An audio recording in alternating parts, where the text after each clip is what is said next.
Hey, Mr. President. Look over here!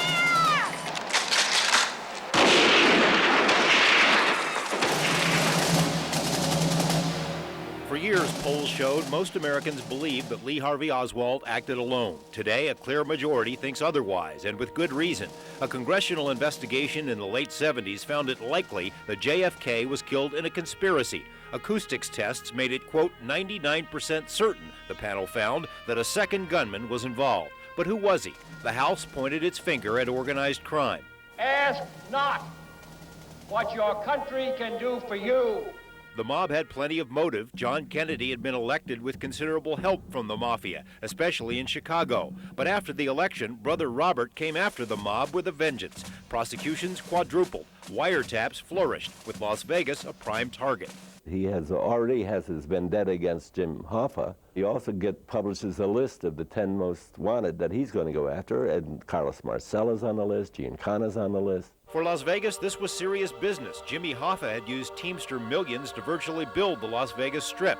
New Orleans boss Carlos Marcello, named as a Kennedy target, was a hidden owner in the Tropicana Hotel.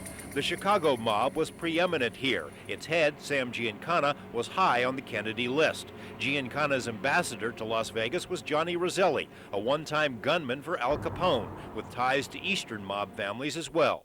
So I got to know them. I got to know the movie stars. I got to know Roselli. I got to know all the people connected with Roselli. Ed Becker worked at the Riviera Hotel in the late 50s under mob figure Gus Greenbaum. He was privy to many secrets, including secrets linking the Kennedys to the mob. Sam Giancana and John Kennedy shared the same mistress for a time. Giancana and other Chicago mobsters had met many times with Kennedy's father Joe, a former bootlegger. But the biggest secret of all, the very same mobsters being pursued by the Kennedys were working with the CIA in a plot to kill Fidel Castro. The middleman in that plot was Las Vegan Robert Mayhew. Part of the plan was to dispose of Castro. Relentless government pressure, plus the sense they'd been double-crossed, provided motive aplenty for the mob to kill Kennedy. FBI wiretaps, not made public until years later, overheard Jimmy Hoffa offer a bounty to kill the Kennedys. Miami mobster Santo Trafficante told associates, quote, "The president is going to be hit." And Ed Becker heard it directly from the mouth of kingpin Carlos Marcello. Chop off of the head, the tail dies. No more wag of the tail. Meaning? Meaning, he killed the president, Bobby's out, which unfortunately happened. Becker told his story to the FBI, but the feds didn't believe him.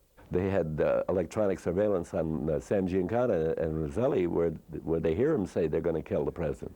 And Becker says they even told him how they would do it. President Kennedy has been seriously wounded by this shooting.